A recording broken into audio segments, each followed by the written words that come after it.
We mentioned in the past a fascinating ha'ara by Rav Tzvi Yehuda HaKohen Cook, Rav Cook Zatzal's son.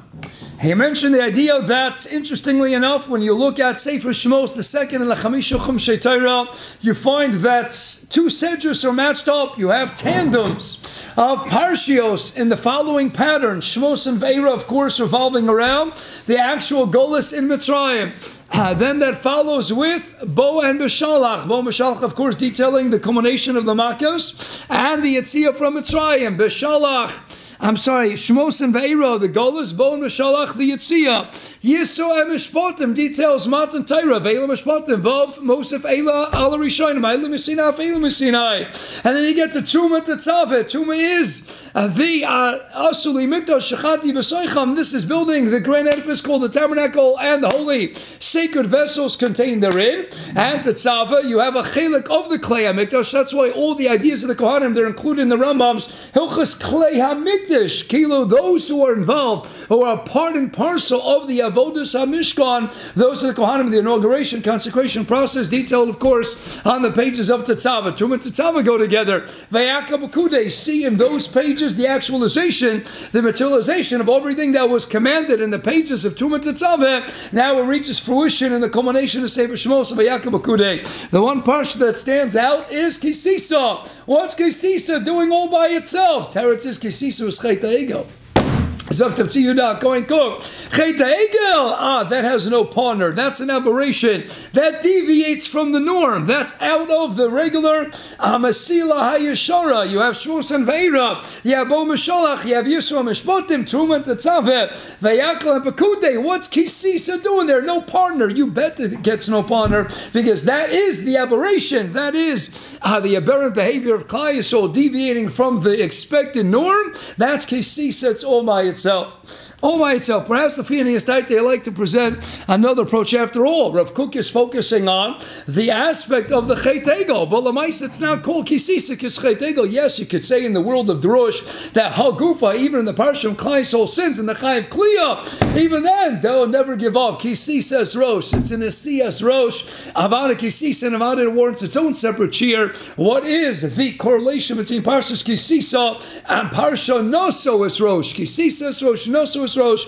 And what exactly is the connection between the two over there? Akoponim, Ki Seesaw begins with the idea of collecting the money for the Mishkan. So one still has to understand what's Ki Seesaw doing here, Kilo Teruma Tetzaveh, and then have Vayaka B'Kudei, the actualization of the Tzivuyim issued on the pages of Tumah Tetzaveh. Ki Seesaw, Tzedakah giving the Nedavos. What's that doing over here in the middle? I would have put that maybe at the beginning. Asuli Mikdash, and I want you to collect the Nedavos. What's it doing smack in between the duo of Tumah Tetzaveh and the final duo of Vayaka B'Kudei? So perhaps we could suggest as follows. Well, let's start with this story. I shared this story in part a few Friday nights ago. I was reminded of it today because I got another call by Rav Lipa Geldworth Shlita, Choshev Rav in Brooklyn, and I shared this story on a Friday night.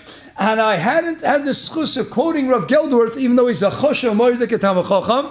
I didn't have the schus of ever quoting a word for him in all my 14 years in the shul until a few Friday nights ago. And why did I want to quote him? Because that week he called me up. Rav Geldworth called me up and he said, Rabbi Feiner, I want to ask you rishus. I said, Rav Geldworth, what do you need to ask my rishus for? He says, I have a chassan of a Talmud. I have a Talmud who's about tshuva, who's getting married in your shul in a few weeks from now. And I'd like to ask you rishus from the Moed House of the shul, if I can be Masada Kedushin of this Talmud of mine in your shul. I said, Rav Geldworth, I said, you don't need to ask my Rishus. I said, I have had a lot of Rosh Yeshivas and Rabbanim. I said, the White Shul also is a catering hall. It's not just a shul. And we have caterers, and we make simchas here. I said, in 14 years with all the chasim, and no one's ever called me up and asked me Rishus. I said, I'm not even invited to the wedding. You don't have to worry about it. He says, no, that's how I'm going to. He told me, Gavaldik Meiser Shul Mazalman that I shared with the Tzibur. Two Meisel or Shul Mazalman. Armach that I shared with the tzibur at the time, which is what really gave him the thrust for why he is knowing to do that. He says, if I'm a Masada Kedushin and another of Shul, I have to call up the Moradas and I have to ask him a Shus. I said, I was so taken that the very next day I called him back and I said, Rav Gilworth, I said, I just have to thank you. I never had this. Mama's, such a Rav, such a beautiful year. He called me up there. I just want to thank you. He says, okay, Rav, you're the first Rav who called me back the next day to thank me. Okay, in the end of the day, Givaldi is out. Look what he was. I said, I had to call him today. I said, I was so taken. I have to quote a vart of Rav Lipa Gelworth in Shul Friday night. And that Friday night, I shared the following vart. Boys, if you weren't here that Friday night, you'll have to get to Shlomo Zalman stories another time. But Uncle Punim, listen to this Moedik vart. We have now the Parshiots of the Mishkan, the Bri'ach HaTichon. Now, where do we get the wood? Where do we get the wood for the Brichim, the Zayim Brichim? Where do we get the wood? So Rashi already bought the famous Chazal. And Mershton Chumah, the Yaakov Avinu planted it, the Arosim already Mitzrayim. And the prick of those who are in the Alkut, the Meroshim, tell us where did that come from? The shores, the seeds were planted Ayadei Avram Avinu. The Hainu Avram Avinu's Vayita Eshel. That wood, the tree with which he used to do Gemilas Chasan Ma'ita Eishel Be'Beresheva, Eishel Achila Shtia Lina, Achila Shtia Levia, famous Maisa with the Grove, he did Gavaldik Chesed. That was Avram Avinu. Afraid to go with Isa. What's the lesson? What are we to take out of this? Rav Gelwa said, he said, what's the function of the Bri'ach HaTichon? Mitzad Echad, it's got to uphold, it's got to sustain all the Kroshim, it's got to hold up the Mishkan. So it has to be powerful, it has to be filled with force and might and tremendous kayach. It's subsidiates of holding the gods of Mishkan. Mitzad Echad, Abu Mitzad Sheni. We know it had a miracle. What was the miracle? Chazal say it was like the snake, and miraculously it swerved around the edges. You got to be very soft and flexible, pliable, in order to go ahead and encircle the entirety of the Mishkan. He had to be very soft. Zoktov Gelworth, Gavaldiga insight, his own Chiddush. Who planted the seeds, the shayresh of this Indian that in the same Briach, that'll be so strong, mighty, and powerful. 70 amas in length, it'll encircle the 30 amas on one side, the 10 amas, and then the 30, 10, and 30. And yet, even though it's upholding all the kroshim, it's so soft and flexible, and can go and be like the snake and just slither, ever pliant around the corners of the Mishkan. Who gave us that seed? Avram Avinu. Mitzad Echad, he's what? Avram Ivri. What's Avram Ivri? The whole world is on one side of the river and he's isolated by the other side. He's the iconoclast who takes on Nimrod, who takes on Terach, who has the guts. Can you imagine what Gavaldige Gevura, what tremendous inner koach and fortitude one has to possess to go out and smash your own father's idols, to go around and destroy his Avodah Zarah? Avram Ivri, I'll take on the whole world. Nimrod, you could throw me into the fiery furnace. Lo Mashanel Ochbali. Mitzad Echad, a Moiridikim Yuchadikim Gevura. And Mitzad Sheni, the same Avram who's smashing the idols even of his own father is the same Avram when he has guests coming and they might be Arabs with Avodah Zarah on their feet. No problem, guys. Just give the feet a little rinse over here. I got some water. I hope the Avodah Zarah got you. No problem. Come into my house. I'm the ultimate Baal Chesed. And I'm going to give you my prime rib and my steak and my spare ribs and my chulin. And I'll give you the butter, the milk. I'll give you the best of the best. I'll take care of you. The same year, he has Gavaldige Kayach. He could stand up to his father and stand up to Nimrod and take on the whole world. Mitzad Echad and Mitzad Sheni, Gavaldige Baal Chesed, the quintessential Baal Chesed of Hayita Eishel. He's the same one who's doing more than Chesed, taking in even sinners to the house. He is taking in all the Chaytim. He's bringing everybody. That's Avram Avinu. Zoktav Lipa Gelworth Moedik. In the end of the day, Zoktav Gelworth, where was the seed, the shorish, the makor, the origin of the koch of the Bri'ach HaTichon? It came from Avram Avinu's Vayita Eishel. That in that Eishel, he had the strength of Avram Avinu to take on the world, and he also had the softness and the Gavaldik Chesed to go ahead and embrace everybody. And that's good for the idea of the Briach. So I said over this vart on the Friday night, I said over Moedik, Gavaldik, Rav Lipa Gelworth, I said I wanted to be Makar Tov and say it over. Well, I said now at least it can be recorded. But I'm adding a new shtickle. Not only the Hara will share with Siyata D'Shmai tonight, but what I did share that Friday night is something that happened after davening. After davening, Karagil, every Friday night, so the Eilam Baruch Hashem, so people come have the schus to wish a good Shabbos to the Eilam. And I go through the line, the last person on the line. The last person on the line comes over and he says, Shalom Aleichem, my name is so-and-so. I say, Gavaldi, nice to meet you. I said, the name sounds a little familiar. I said, who are you? He says, Rabbi Feiner, I'm the chassan in that story that Rav Lipa Gelworth, who was my Rav, is being Masada Kedushin by my wedding in your shul in the White Shul. I said, the chassan, he was there. I said, he's never been in the White Shul before. And the first time in his life he's in the White Shul because he's thinking post a chassan at the end of February, he's going to come and settle in the neighborhood. And where else do you daven in Frankway except for the White Shul, right? White Shul is the place. So he says, I want to try out the White Shul. The first time in his life he's ever by the White Shul. It's the first time in my life that I ever quoted Rav Gelworth in a shiur. And the whole story was about him, was about his chasana, which is going to be in the White Shul. And he was there, the last guy on the line. Mordek. I hope I'm invited to the chasana now. I have a great story to tell us, Kala. Upon him. It's going to be here in the White Shul. He was there that Friday night. Unbelievable. So I shared it today with Rav Gelworth who reminded me of this story. So why am I on the time of the Bri'achs? It's Gavaldik like Rav Gelworth. The seeds, the shoresh were planted on the day of Avraham Avinu. Adkan Rav Lipa Gelworth, Balamaisa, who corresponds to that Bri'ach HaTichon. Tahainu in the shoresh ha'inyan, in the Makor ha'dovar, and the Amkus ha'inyan, Avada the shoresh, the seed was planted on the day of the Vayitesh of Avraham Avinu. But who corresponds to that Bri'ach HaTichon? So the Torah tells us in Parshas Tumah. If we go back to Parshas Tumah, Torah Kedosha tells us in Pasuk Chav Ches, Perek Chavav, Bri'ach HaTichon Mesach HaKroshim Avriach Menakotz Alakotz. That was the Bri'ach, the supporting lengthy pole that upheld all the Kroshim. And to whom did it correspond? Let's go back to the Baal HaTurim earlier. The Baal HaTurim is on the Pasuk earlier in Tesvav, the Mishkan Atzei Shitim Omdim, where Rashi tells us the famous Atzei Shitim that we got these from Yaakov, who got it from Avraham Avinu. But then writes the Baal HaTurim, we have Zion Brichim.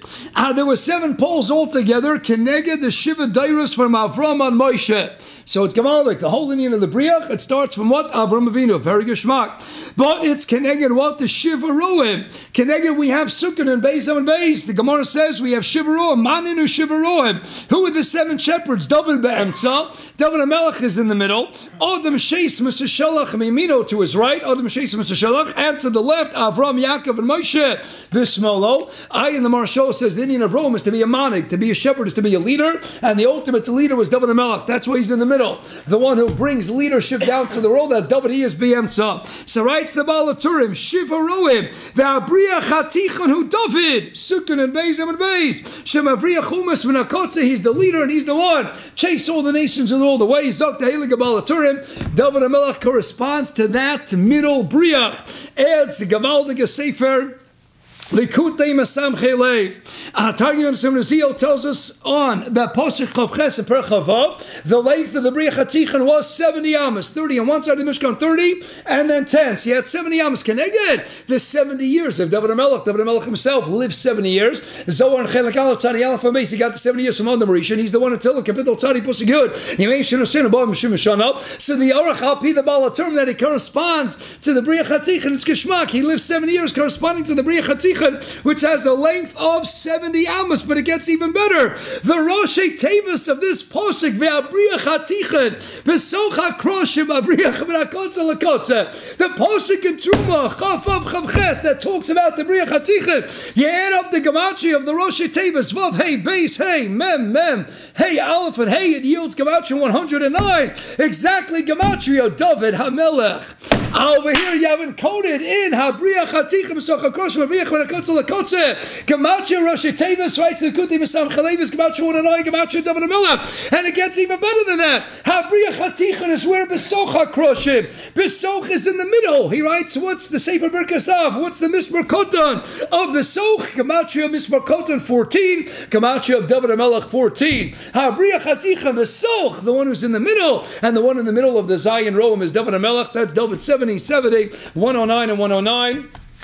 And that's Besol Kamacha Mishmakota 14. Dovid HaMelech is the middle. So what are we to make of this? Feiner piggybacking on the Geshmak Hora of Rav Liba Gower Shlita comes out very Geshmak. Dahaina what Vayita the seeds of the Koch of the Bri'ach HaTichon. And what represented were planted Ayadei Adam Ayadei Avram Avinu. He planted a Balamaisa. Who is the Kenega, the Bri'ach HaTichon, the Maisa? Who's the one to carry it out? Well, we know the Chidush Urim tells us why is he called David, because at the beginning and end of his name, he's what? Dallas v'Dallas. Alpi Menushos Yisro B'Kiva Shabbos Kav Dalet Amin Aleph. Dalet is the letter of Dallas. Gimel Dalet is Gomel Dalet. Dallas is Dallas. Lowliness, humility. David says, Anochi Tzalas V'Loish. He is the symbol, a paradigm of humility. But writes the Chidush Urim in the middle, he's the Vav, the Os Zekufa. Why? Because to be a Melech, to be a Manik, you got to be soft in the beginning and soft in the end. You got to make yourself lowly and humble, but to be a man, you have to have azus. You got to stand up with an osakufa. You have to mete out punishment to those who are married b'machos. You got to stand up to be a leader. You got to have that koyach. That's David, Dallas, Vidalus. But in the middle, he has the Os, the Vav Sekufa. So what do you see already in the name? The Haina, you don't see in the name, in the essence of Avram. He planted the seeds. Aliber of Lipa Gelworth, he planted the seeds. Vayita Ishel, very Geshmak. Vayita Ishel, that was in a Tia Baalma. But who brought it to Lamaisa? Who made it Lamaisa? Dovid HaMelech is the personification of that Indian reaching fruition, of materializing. In his Koach Haga, what is he doing? He's punishing, he's fighting, he's destroying the enemies of Klal Yisrael. He's taken on the world. He's been conquering, adding on to Eretz Yisrael. And Mitzad Sheni, he's Dallas for Dallas in the middle. He's the Vosakov in one person, in one Mahus, in one essence. What is he? He has the strength, the might of being a Melech, of being forceful, of being formidable, of being strong and mighty. That's Dovid HaMelech, always leading at the forefront, at the helm of Klal Yisrael, going into battle. And Mitzad Sheni, that's the Vav in the middle. But Mitzad Sheni, he's Dallas for Dallas. He's soft on the sides. That is the Bri'ach HaTichon. Dovid HaMelech knows when to bend, lets people step on him, come in the base medrash, I'll sit on the floor together with you, Chazal say, Anochi Tolas V'Loish, he'll bend and no bend. So he's the actualization of the Vayita Yisho. That's Dovid HaMelech, Koach the Bri'ach HaTichon. Actualization of what David Avram Venus Vayiteshim. So now we understand what's Parshas Seesaw, what's the Indian of the Bri'ach. Bri'ach HaTichon is what? The middle pole is that which is holding everything up. So Lamaisa, we have Tumat Tetzav Mitzan Echad, we have Ayakim Akudei, but what's holding everything up? What's the Bri'ach HaTichon in between Tumat Tetzav and Ayakim Akudei? You need a Bri'ach HaTichon. What's going on? Seesaw, so you got to collect the money. The same way the bottom and the Aron, the same way you have the bottom, you have the poles, or the poles of the Aron. Chazal tell us, Kenega the time Chay Torah, Machzikei Torah, the Aron is no say is no say. What do you need poles for? To show that what the time Chay Torah, you can't make a Mishkan without money. You can't support Torah without money. Tumat Tetzav, build me a Mishkan and build me all the Kalim. Vayakim Akudei is the actualization. What's the Bri'ach, the figurative, metaphorical Bri'ach HaTichon, the Feiner that allows us to transition from Tumat Tetzav to Vayakim Akudei, money without guilt. Ashloshet Vorma Olam Omed. Ala kesef, ala moment, v'ala guilt. Without the kesef moment of guilt, you can't go from Tumat Tetzav to Vayakim Akudei. That's Seesaw at the beginning of the Parsha. Simitzad Echad, it doesn't have a partner. Like Rav Tzvi Yehuda Cook, of course it doesn't have a partner. It represents a deviation. That's the end of the Parsha, Chet Egel. But the beginning of the Parsha is going to be the crucial link, the figurative Bri'ach HaTichon to go and support, because you can't build a Mishkan goal without Seesaw, without collecting the Venosnu, the Nedomas HaMishkan. That's the Bri'ach HaTichon. That's what's holding it all together. That's stuck on. And then the Mela is Parshas Seesaw Rosh. Pick up that of everybody, everyone who's participating, everyone who's joining together. That's all in Etzem Chelek. That Parsha Mela, the beginning of the Parsha, is a Bri'ach HaTichon that allows us to go from Tumat Tetzav to carry it out and reach fruition. And the Siyum of the Milsa of Sefer Shmos Vayakim Akudei. Have a gewaldige Nacht and a gewaldige lichtige Shabbos.